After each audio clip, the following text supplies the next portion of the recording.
So, good morning, afternoon, evening, everyone, wherever you're calling in from, and welcome to our first session of the Global Wellness Institute's DEI Initiative virtual series on inclusive ideas. My name is Dr. Cindy Sai, and I am your host for this event. On behalf of the Global Wellness Institute's Diversity, Equity, and Inclusion Initiative DEI team, Jackie, Roby, the chair, Cherry Catrice, vice chair, and myself, we are delighted to have you join us as we embark on this journey to explore diverse perspectives and inclusive practices within the wellness community. And allow me to briefly introduce myself. I'm Dr. Cindy Sai, an award-winning board-certified physician, a TEDx speaker, author, and wellness consultant dedicated to promoting inclusive wellness practices. And my journey in wellness began over a decade ago. I've been very passionate about creating spaces where everyone feels welcome and supported. And it's an honor to be a part of this initiative and to share this platform with incredible thought leaders. Before we dive into today's session, I have a few quick housekeeping reminders. So first, please ensure your microphones are muted during this presentation to minimize background noise. And the speaker view setting can be found in the upper right corner of your Zoom window, so feel free to adjust to that. And we encourage you to use the chat feature to share your thoughts and any questions throughout the event. We definitely have some time for Q&A, especially there's a dedicated Q&A session towards the end where we'll address as many questions as possible. And this session is being recorded and will be available for later viewing. And please subscribe to our YouTube channel. You can simply search GWI space DEI on YouTube, and we welcome you to participate in our research of defining inclusive wellness. And we'll happily share a link to the chat for you. And thank you for your cooperation. So let's dive in today. Now, the concept behind inclusive ideas is to foster an open dialogue about diversity, equity, and inclusion within the wellness industry. And our goal is to highlight voices and stories that often go unheard and to share practical strategies for creating more inclusive wellness environments. And each session will feature a special guest who brings unique insights and expertise to our discussion. Now, I'm honored to introduce our special guest for today, Dr. Kaylee Arnold. Dr. Kaylee's career began in orthopedic surgery, where she gained insights into the high-stress lives of medical professionals. Recognizing the impact on stress, she shifted to alternative healing methods, and she earned a master's in Ayurvedic and integrative medicine from Maharishi International University, reinforcing her holistic healthcare approach. And as the founder of Sati Yoga and Wellness and co-creator of the Namaste Project, Dr. Kaylee helps clients achieve optimal health through a balanced and integrative approach. Her medical background, yoga teaching, and healer skills allow her to design personalized wellness programs for diverse needs. She's a Yoga Alliance registered yoga teacher, Pilates instructor, and Reiki master practitioner who's based in Atlanta, Georgia, in the US. And she integrates meditation, yoga, and Reiki energy healing into her practice to promote mindfulness and stress relief, grounded in her extensive and medical therapeutic expertise. Dr. Kaylee is also a passionate advocate for diversity, equity, inclusion, and belonging within the wellness community. She'll share some of her best practices and strategies with us for fostering inclusive environments, emphasizing the importance of belonging and wellness. Her work is truly inspiring, and we're so excited to hear from her today. Welcome, Dr. Kaylee. Thank you so much for having me. It's quite an honor. I'm glad to see all these people have showed up. That's already one step forward. Absolutely. So let's start from your background and tell us about your personal journey into yoga and wellness and what inspired you to start your yoga practice. Let's see. I think, well, I know I found yoga like most people do through trauma. But my trauma was a little bit different. It wasn't a relationship. It wasn't an incident that happened to me. It was literally my career at the time. I had embarked on my surgical residency for orthopedic surgery, and I was in a program that was historically white male.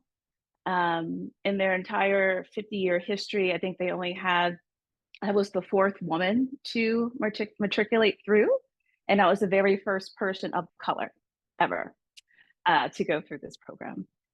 And the culture was very frat boy, and it was every day a reminder that I did not belong there. Every day.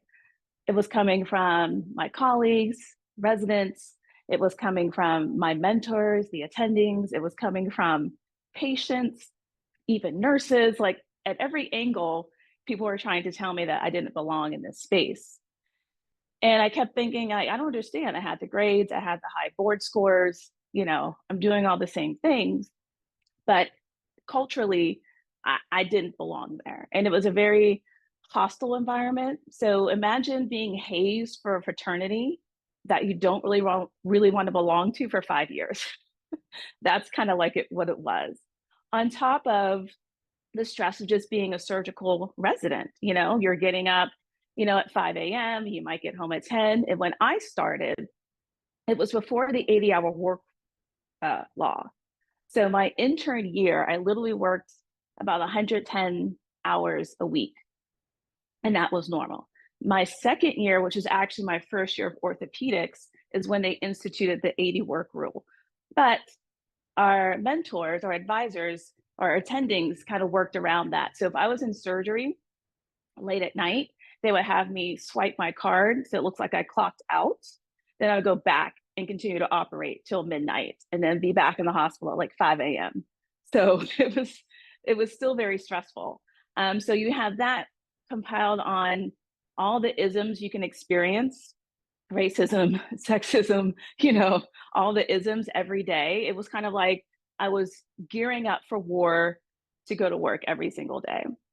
And that created obviously a lot of stress and anxiety within me, but it also made me very reactive.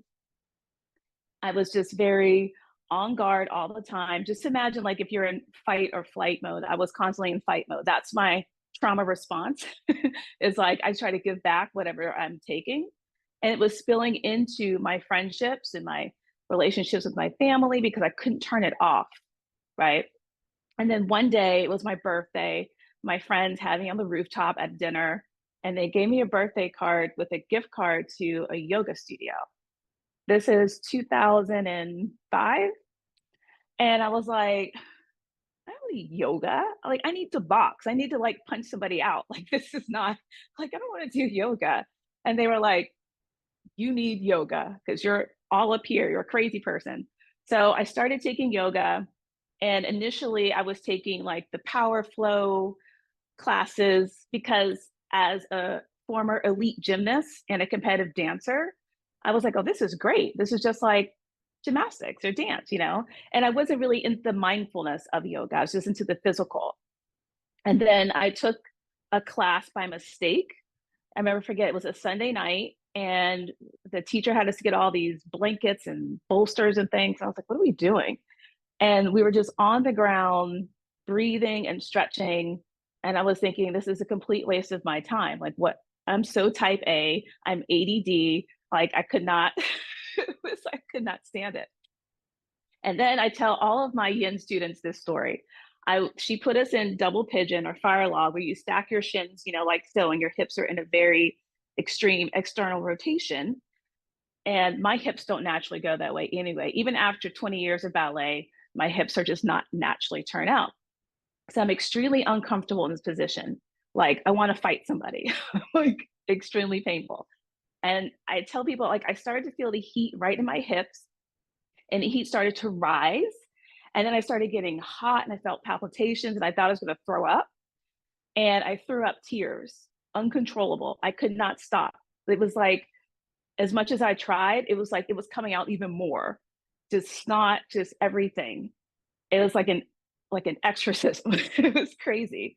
So after class, I talked to the teacher and I was apologetic, and she was explaining to me why this happened and how that was actually a good thing.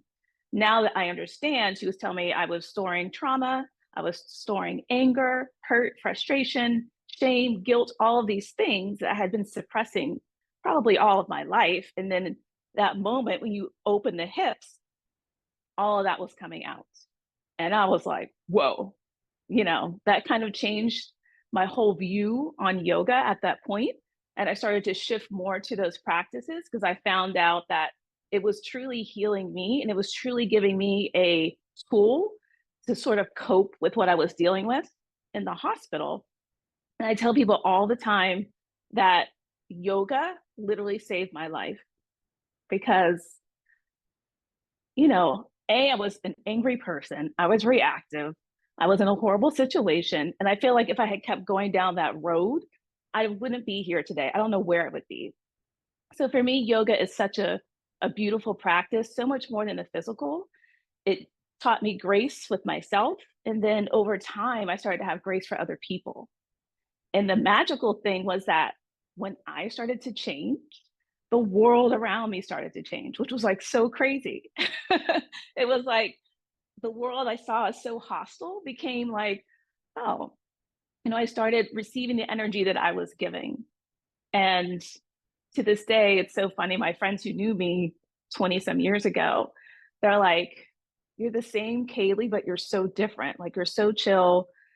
I still get up and down, and that's part of your nervous system to protect you. But I just have the tools to come back, you know, to that level where I'm just like, okay, let me breathe, let me not react, let me think about this and respond. Whereas before, it was a different, it would have been a different response.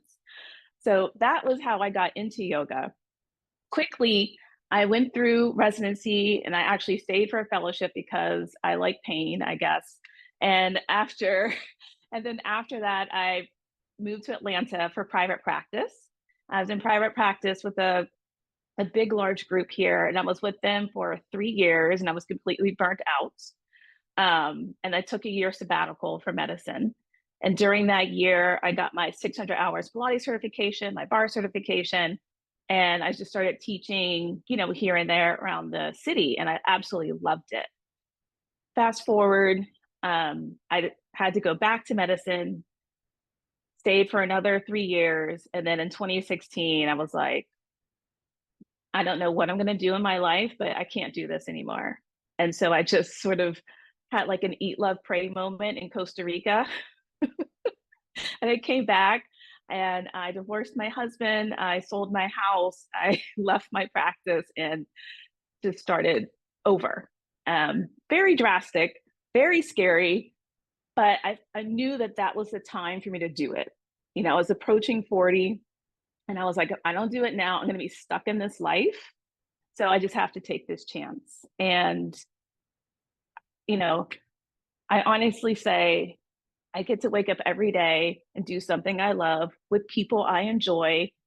And, it was a great gamble. I don't recommend it for everyone, but for me, it was a great gamble.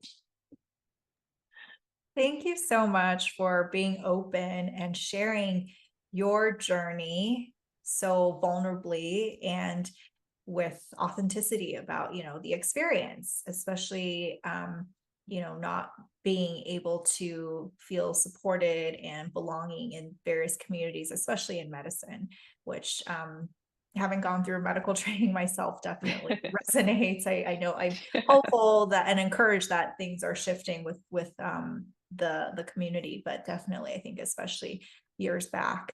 And I think one thing I definitely wanted to highlight was this importance of listening to your body, right? And how we Right. store stress, trauma, and all these things in our bodies. And I think for you with the yoga practice, it was really helpful in being able to heal a lot of that. So it's very powerful.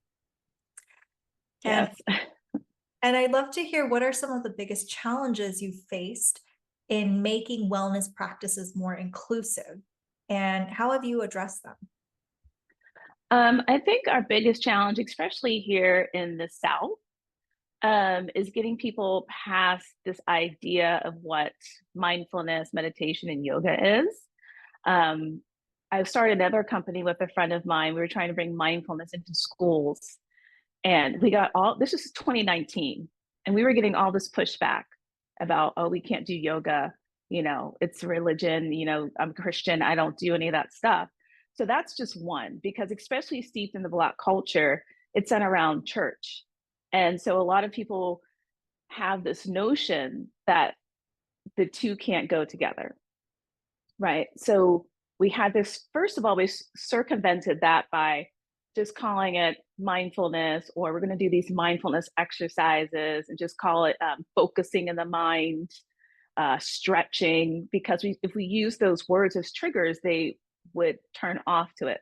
So that's just one thing, is getting past some of the cultural ideas that come. And it's, steeped in the Black culture, Latino culture, that, that's just not something you go and you pray and that's what you do. So that's kind of the first hurdle. The second hurdle is people are afraid of things that they don't know, right? So we try to approach it with something that they do know. So a friend of mine, we started something called Atlanta Social Yoga, because we wanted to bring yoga to the communities that aren't exposed to it. And we're like, what do these communities all have in common? Music, right? People will come for the music. So we started off, our first event was Outcast, because we're in Atlanta. And so we did like an Outcast hip hop yoga class, and we had over 60 some people come. Crazy. And I'd say a third of them was their very first yoga class ever. And they were like, this is great. I love this. This is awesome. I would have never done this. And we're like, oh, we're on to something. So we continue to do these free events all throughout the city for the last 5 years. And in fact, I just went to one on Sunday, was Beyonce. I taught on Wednesday for Juneteenth. I taught a Juneteenth freedom flow, and I had my playlist with like all, like Beyonce, Kendrick Lamar, Marvin Gaye, all the things. And so that was a way we could find to like, come in, try the yoga first, right? And then when you can get the people in, then you can start to hit them with the pranayama, and a little bit of the philosophy and, like all the things like that. So you just have to find a way that is approachable, something that people are going to enjoy, people are going to like. When we went into schools and dealing with the kids, we would show them a poster of all of these celebrities who meditate. So like, J-Lo meditates, Kobe Bryant meditates, Kendrick Lamar. And they're like, oh, they meditate? And we're like, yeah, we would do like these little easy meditations, like walking meditations and like dance meditations. And we tell them like, it's all about focusing the mind.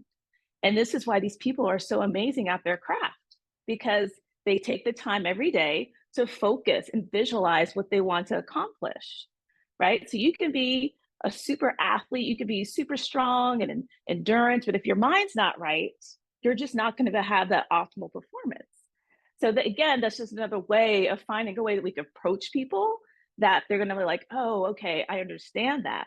If you come at them with the yamas and niyamas, they're going to be like, this is too much, right? That's the fear that they have about yoga, that it's like this weird thing that they don't understand. So I feel like those are for us, have been the most successful ways of opening up yoga to communities that haven't been able to normally be exposed, and also making it free. Yeah, I really appreciate hearing that. And what I'm hearing is really finding common ground, making it accessible and approachable.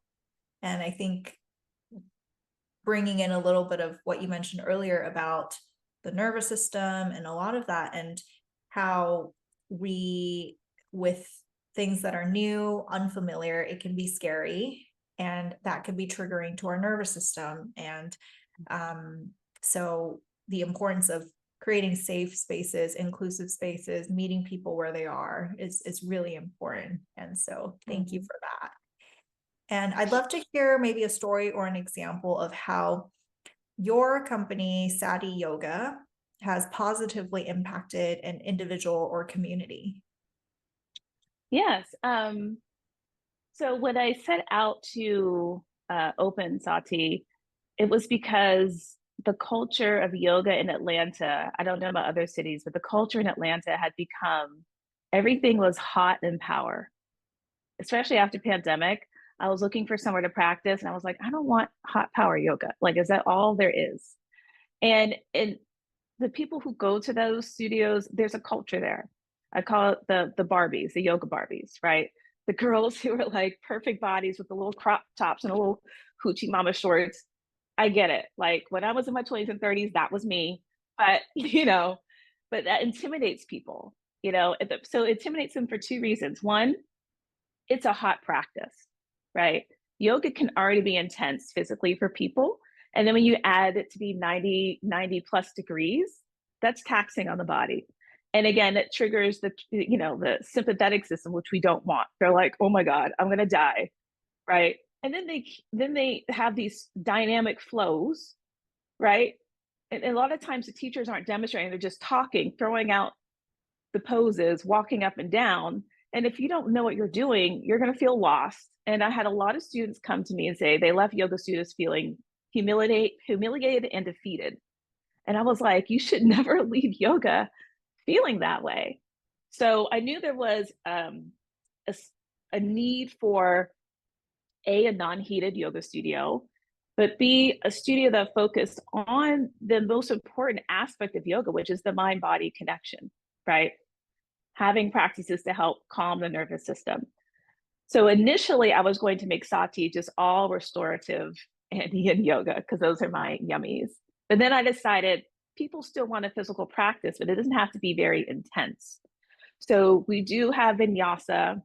We focus mainly on hatha, foundational yoga, um, mindful movement, alignment based, helping to prevent injuries. It's at a slower pace so people can get into the pose, feel in their body, not feel lost, and has opened up the doors of yoga for so many people who thought they didn't have a space in yoga.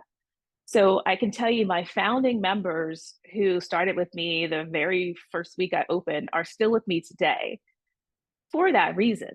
And it's interesting, they are very, very protective of their studio, of their culture, of the energy, of their space. They have even told me, like, if I've hired a teacher that was doing things outside of what we try to do, like I had one member say, Miss So and so tried to have us do handstands.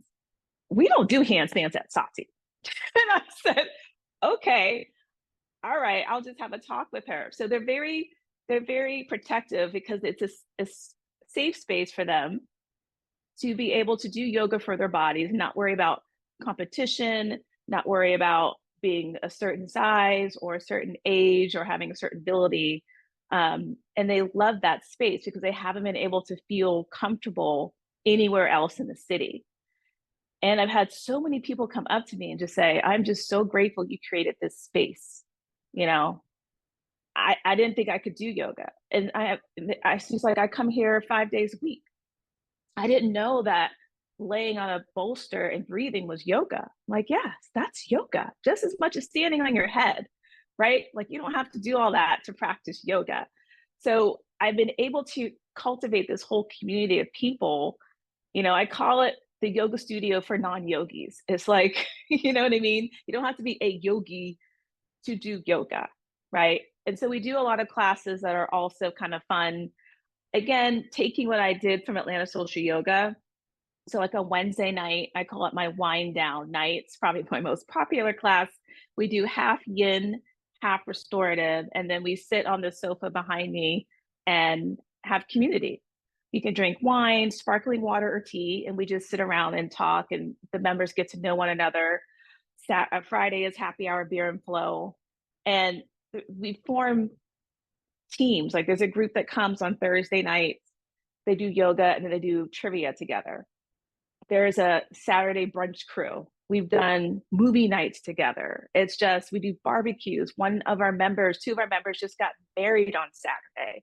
Like it's blossomed into something so much more than a yoga studio. And I think that's probably something I'm the most proud of. Like outside of the yoga, I've formed a true safe space for people. I love that, and it seems like you saw the need and you were able to really blend and integrate a lot of these wonderful practices together and to come at it from a place of intention and to bring yoga, which is a powerful and extremely healing modality, to people in a way that's accessible. And one thing I heard you say was helping people not feel lost, especially in their bodies. And I think that's such a beautiful way to put it. And to expand on that, I'd love to hear your thoughts on how you adapt your yoga practices to accommodate people with different physical abilities or limitations.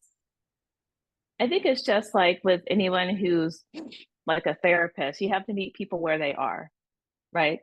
So if someone tells me they have certain limitations, I say, okay, this is what we're going to do instead. Or I'll tell them, look, you can try it. If it's not working your body, let me know. All my students know our classes are not like teacher class. They're very open form. All right. So they're asking me questions in the middle of class. They're asking me to come over and help them in the middle of class because they feel comfortable. Right. And I also like to incorporate props, even even if people don't need them, just so they can get used to using them. So like I'll do a yoga flow using the yoga blocks in every aspect of it, right? So the people who need the blocks don't feel like I have a crutch because I'm using the block. And the people who don't normally use the blocks are like, oh, I get more openness when I use the block. So sometimes I'll just incorporate using props in the flow, kind of like a sneaky way of, opening people's minds and getting them out of their comfort zone. And I also just tell people, honor yourself where you are today. And I think that's the most important lesson that I learned from yoga is that our bodies are constantly changing, right? My yoga practice yesterday is not the same as today, it's not going to be the same tomorrow, and I can expect it to be.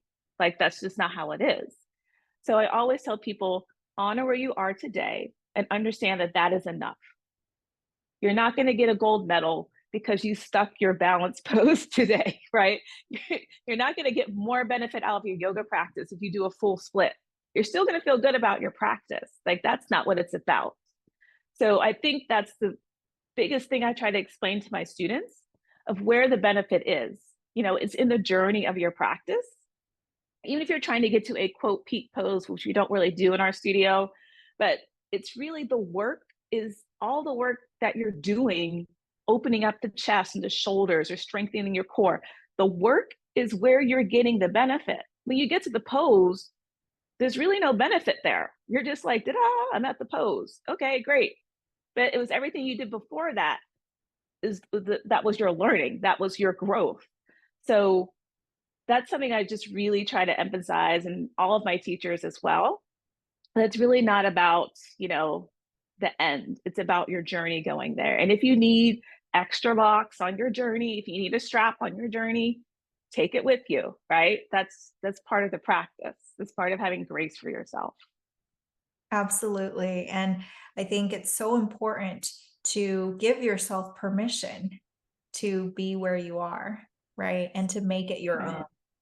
And I think a lot of times we hold ourselves to a certain standard and expectation, thinking that it's going to look Mm-hmm. a certain way each time, when in reality it ebbs and flows. Our bodies are not the same.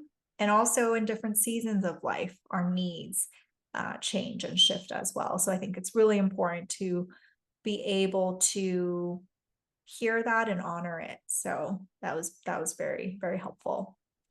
And I'd love to hear in your experience, how can mindfulness practices be tailored to support and empower marginalized communities? So let's talk a little bit, kind of shift into that a bit now. Um, I think as far as tailoring it to marginalized communities, I think what really helps is if you can create a collective of people to sort of do these things together. Like, there have been different organizations that have, like, there's something called Crim Fitness in Detroit, where this woman has created a community within Black women who come together and meditate together. Because there's something to be said in doing things with people with a shared experience, right? It just makes it different.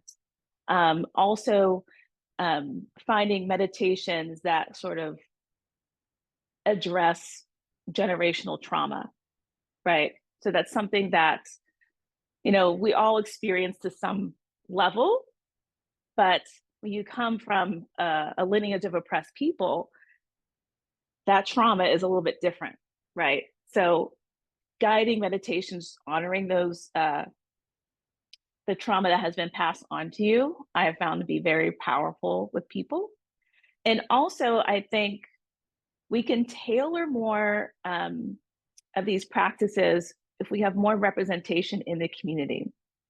So there's a group that I follow very closely called Black Boys Own, and I love what they're doing because they have cultivated a community of Black men they have a yoga teacher training, so they're producing Black Black male yoga teachers who go on to teach Black boys in their community.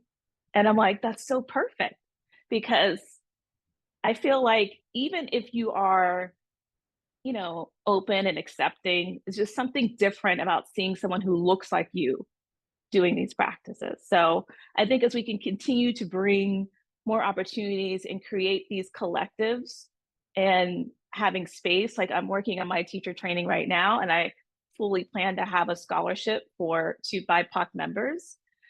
Even things like that to just help create more people who can give that to their community is extremely important. Yeah, I think that's a really helpful example, and definitely the importance of representation, of really seeing other people, right? So that you Mhm. don't feel so alone. So that's really, Right. yeah. And tell us about your hopes and maybe some predictions for the future of inclusivity in the wellness industry, and maybe some changes you would like to see. Well, I mean, I think that's part of it. And I've been happy to see, um, as you said, I'm also a Pilates teacher. And so I started Pilates a long time ago, like in the 90s, so giving my age.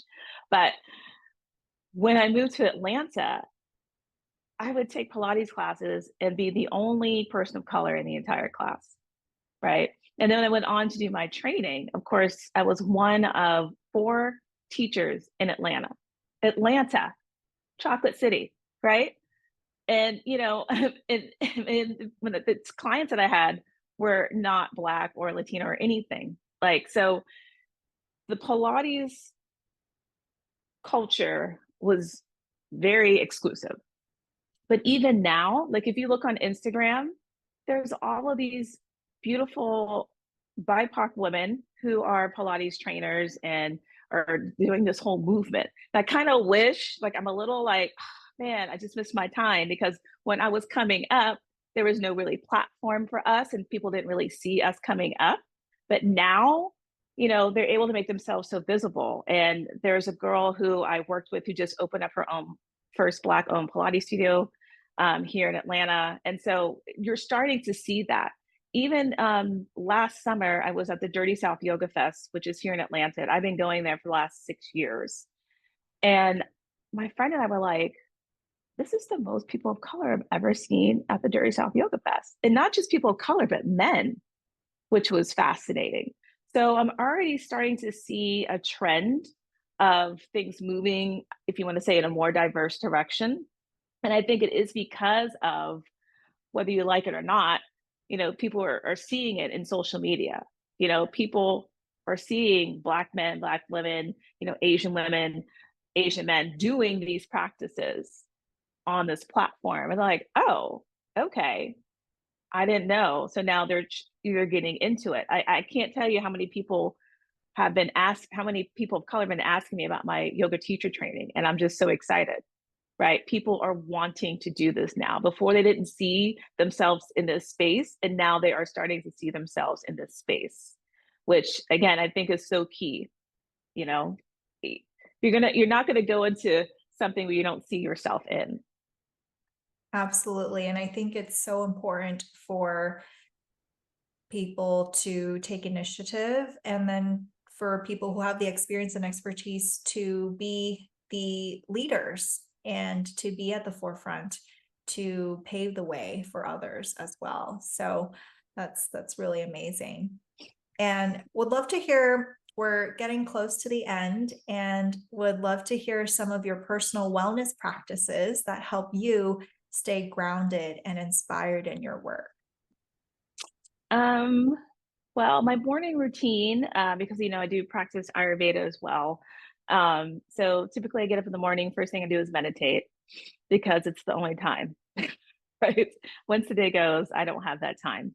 And then I write in my journal, gratitude journal. Um, Two things. I'll do my gratitude journal. Well, I'll do my gratitude entry, which is like things that I'm grateful for. And then I do my manifestation, things that I'm trying to bring into fruition.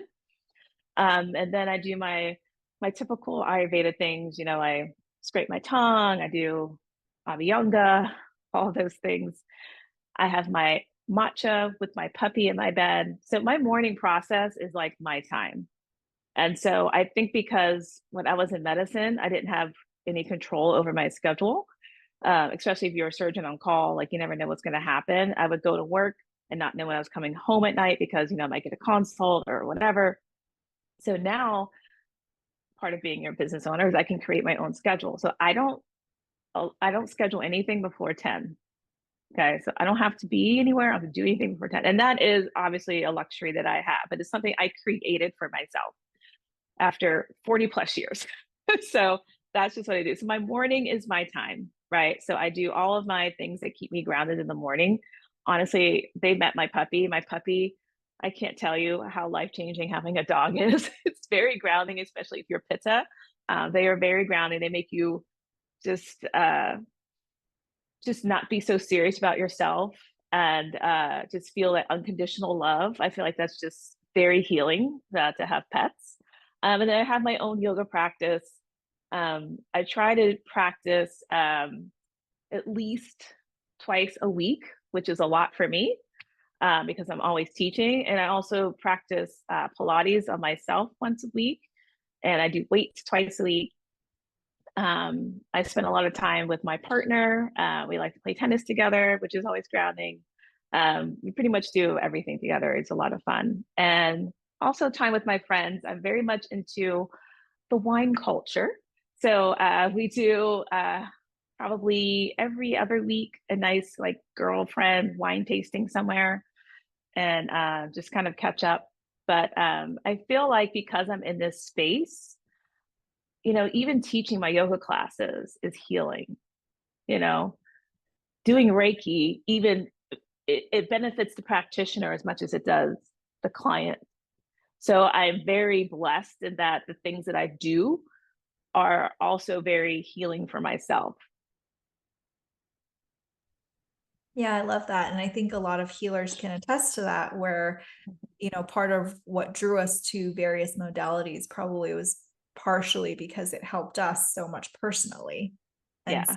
it's important to continue and keep up with these habits and practices. So thank you so much, Dr. Kaylee, for sharing You're all your welcome. insights and experiences. And I would love to open the floor to questions. So if you have a question, please feel free to type it in the chat box. We will address as many as we can. So let's just see if anything comes through. Let's see. And I think one thing that did come up was talking about the financials and economics. And so would love to hear, what strategies do you suggest for making wellness practices more affordable and accessible to individuals from all economic backgrounds? Yes. So at my studio, we have different payment structures. So, which most studios do, you have a single class packs, and different types of memberships. But we also have what we call a support membership.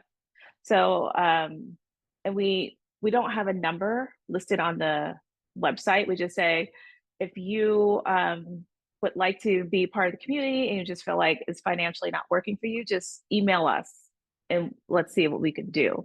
And so I've been able to have a couple of students. One's a struggling grad student, and you know what it's like when you're in grad school. And she's like, I really love your studio, but I can't afford this much a month. And I said, well, what do you think you can do? Like, what do you think would work for your budget? And she told me a number. And so that's what we did. I had another woman who was 76, 77, and she was living off of her, limited budget post retirement. And same thing. What what do you think will work for you? And we set a rate for her, right? So it's not something that we advertise because we don't want people to feel some kind of way, like I'm getting the, whatever. But we allow people to know that it's available, right? So if you're struggling, or we also allow people to pause their memberships. So if you are going through a financially hard time at the time, and you're like, I just can't make it, pause your membership. You don't have to quit. You can just pause it. Same thing with surgeries, injuries, all those things like that. We also have special memberships for our educators, our first responders, our government workers, right? Just as sort of like a thank you. We call them our neighborhood hope dealers. So they, yeah, our neighborhood hope dealers. So they get a special membership rate as well.